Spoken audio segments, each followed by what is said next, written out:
직장 생활 안에 있는 것들은 더더욱 말할 것도 없고요. 그렇다면 어떤 사람이 성공적인 인생을 살아간다는 건 달리 말하면 그 사람이 내린 의사결정들이 그때그때 다 옳았고 그것 때문에 더 큰 행복감이나 경제적 이득을 얻었어야지만 그것 때문에 성공적인 인생이라고 얘기할 텐데, 그런데 그런 의사결정, 즉 성공적인 인생을 살기 위한 의사결정은 태반이 경제와 관련된 의사결정이고, CEO저널 구독자 여러분 안녕하십니까? 명지대학교 실무투자분석학과의 박정호입니다. 이렇게 인사 나누게 돼서 반갑습니다. 경제학과로서도 아니면 좀 사실 이번에 CEO저널에서 그 질문을 한번 처음 해주셔서 제가 받아봤던 최초의 질문이고요. 그러다 자연스럽게 그 질문 덕분에 제가 갑자기 제 과거를 한번 돌이켜볼 기회가 됐습니다. 정말 감사드리는데, 호기심을 찾아서 그냥 정신없이 뛰어다녔던 세월이 아닌가 싶어요. 뭔가 구체적인 지향점이나 답을 가지고 제가 뭔가 이렇게 행보를 가지고 왔다라고 절대 말할 수가 없고요. 그때그때 저를 강하게 끌어왔던 어떤 호기심 또는 원동력, 이런 것들을 그냥 과감하게 거기에 몸을 실었던 것 같습니다. 어떤 분들은 그런 과정에서 하나만 쭉 파는 게 낫지 않겠느냐, 너무 갈짓자 행보로 보였을 때는 오히려 뭐 그렇게 좋은 이력이 아닐 수도 있다라는 말씀도 많이 주셨는데, 글쎄 모르겠습니다. 그런 다른 사람들이 주시는 기준이나 권고사항도 저에게 물론 귀담아 들어야 될 부분이지만, 그냥 제 자신이 좀 더 행복해질 것 같아서 많은 일을 했었고, 그런데 그 과정에서 또 운 좋게도 또 좋은 기회가 있어서요. 지금은 저를 규정 짓는 여러 가지 단어들 중에 융합형 학자 뭐 이런 표현을 여기저기서 많이 해주십니다. 그래서 이종 산업 부분이 콜라보를 해야 되거나 다른 분야의 어떤 연구자들이 합쳐서 일을 할 때는 모더레이터 역할, 그러니까 중간에 가교 역할 같은 것들도 제가 하는 역할을 요즘 하게 됐고요. 그래서 저는 뭐 그런 역할을 하게 된 사람이 아닐까 이렇게 생각이 듭니다. 또 대중에게 경제 교양, 먼저 가교 역할부터 말씀드리는 게 좋을 것 같은데요. 제 전 직장인 KDI가 하는 업무 중에 하나가 경제 교과서 검증 사업을 합니다. 경제 교과서가 이론에 맞게끔 집필되어 있는지, 그리고 어떻게 보면 어떤 편향성이 있는 건 아닌지, 이런 걸 확인하는 작업을 하는데, 그걸 하는 과정에서 우연히 알게 된 게, 많은 중고등학교 학생들뿐만 아니라 일반인들조차도 경제가 굉장히 중요함에도 불구하고 거기에 대해서 체계적인 학습 자체를 안 하고 있다는 걸 확인했습니다. 근데 그 안 하고 있는 이유를 또 확인해 봤더니 경제가 어렵다는 거예요. 그래서 이거는 뭐 제가 어마어마한 대학자가 될 것 같지도 않고, 그런 과정에서 나에게 굉장히 의미 있는 일이 되겠다 싶어서 어떻게 하면 기존에 좀 딱딱하거나 재미없어 보이는 듯한 경제를 좀 생활 친숙형으로, 아니면 아주 쉽게 전달할 수 있을까 고민하게 됐고요. 처음엔 회사 업무로 시작했던 것이 이제 나름대로 저 개인적인 저작 활동으로 바뀌었고, 또 신문 칼럼니스트로도 바뀌었고, 그리고 대중 강연자로도 바뀌었고, 이렇게 해서 조금씩 진화 발전을 해오게 된 것 같고요. 지금은 그래서 라디오 진행까지 이렇게 하게 된 것 같습니다. 그런 과정에서 유튜브는 어떻게 하게 됐냐 하면, 제 아는 지인들이 제가 좀 뭔가 쉽게 설명하려고 정말 고민 많이 하는 학자라는 걸 좀 알아주신 분들이 계세요. 그런 분들이 유튜브를 해봐라, 이런 권고를 주셨고, 그 과정에서 마침 3프로TV에 계신 많은 형님들이 유튜브를 좀 해봤으면 어떻겠니 해서 좀 기회를 주셨어요. 그게 처음 모티브가 됐고, 그래서 지금은 뭐 소소하게 유튜브 관련한 조그만 회사도 차려서 이걸 바탕으로 대중들에게 경제 현안에 대해서 알리는 일을 좀 하고 있습니다. 네. 대중들은 경제를 하면은 네, 정말 중요한 얘기 해주셨어요. 경제는 투자를 위한 수단만은 아닙니다. 실질적으로 우리가 일상생활에서 하는 수많은 의사결정 전체가 경제적 의사결정이거든요. 예를 들어서 아침에 일어났을 때 택시 타고 출근할지 대중교통을 이용할지, 그것도 경제적인 판단이고요. 편의점 가서 뭘 살지도 소비와 관련된 거니까 당연히 경제적인 의사결정입니다. 직장생활 안에 있는 것들은 더더욱 말할 것도 없고요.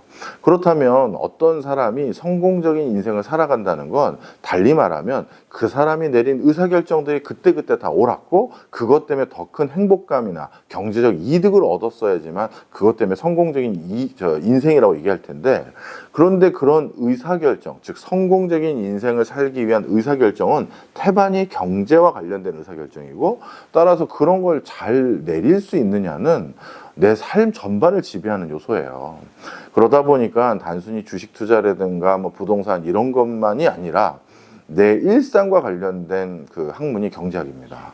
그래서 저는 경제학을 의사결정의 학문이라고 이렇게 평가를 하고요. 그런 과정에서 나의 삶에 가장 직접적으로 도움되는 방법론이다 이렇게 말씀드리고, 좀 더 제가 학생들에게 이렇게도 얘기한 적이 있어요.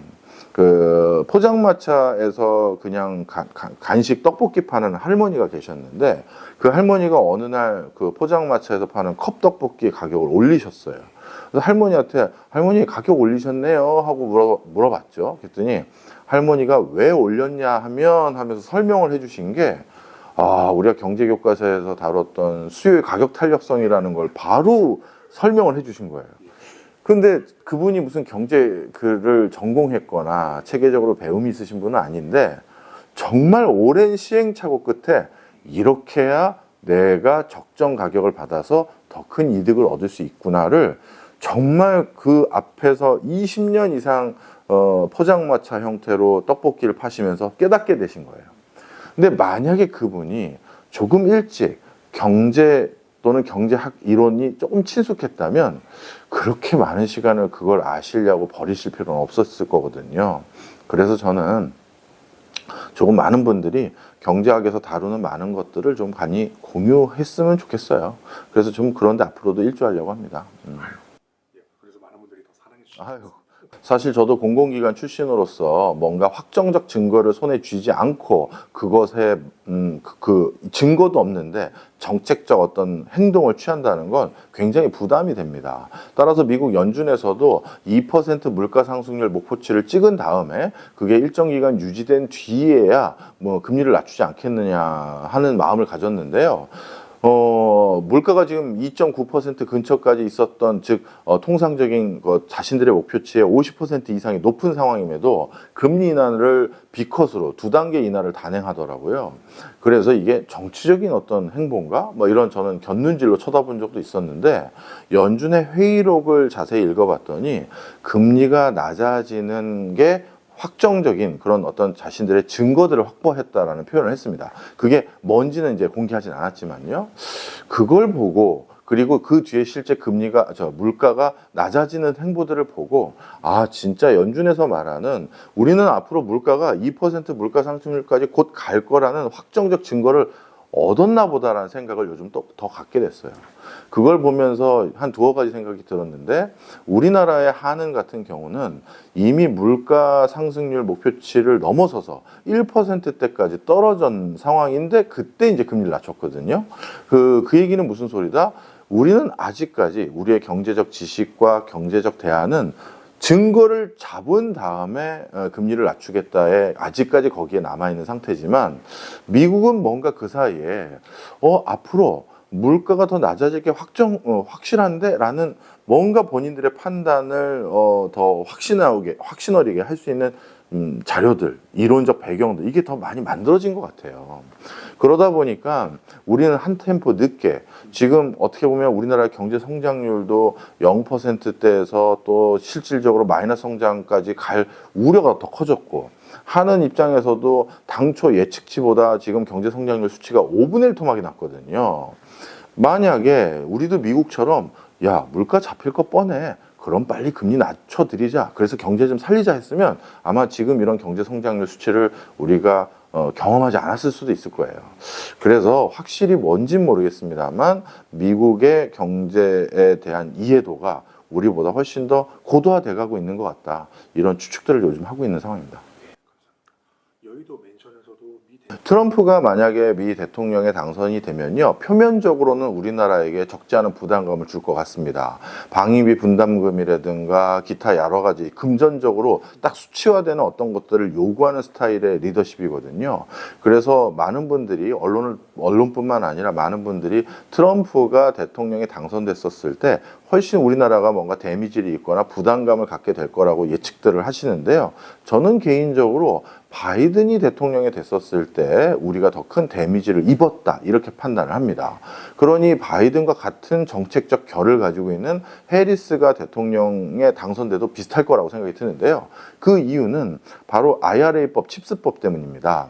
우리나라의 미래 먹거리를 어떻게 보면 좌지우지할 공장들이 거의 20개 가까이가 지금 미국에 지어지고 있습니다. LG, SK, 현대, 삼성 다 하거든요. 그러다 보니까 결국 그 회사들이 거기에 가서 지어지고 있고, 그러니 1차 벤더사, 2차 벤더사, 협력사들도 다 미국으로 가버렸어요. 그러니 앞으로는 우리 경제가 잘 나갈 수 있는 미래 먹거리 산업이 잘 나가게 되면 그 결과 결국 우리나라의 세금이나 낙수 효과가 더 많이 유발되는 게 아니라 미국에서 그게 전개되게 되거든요. 이거는 이런 표현이 맞을 것 같아요. 바이든이 기둥뿌리 뽑아간 거다. 그래서 저는 해리스가 그 정책적 기조를 계속 이어간다면 어떻게 보면 그게 우리가 중장기적으로 더 큰 데미지가 되지 않을까 이렇게 생각이 들어서 저는 사실 트럼프가 표면적으로는 부담되지만 차라리 난 게 아닌가 이런 생각이 듭니다.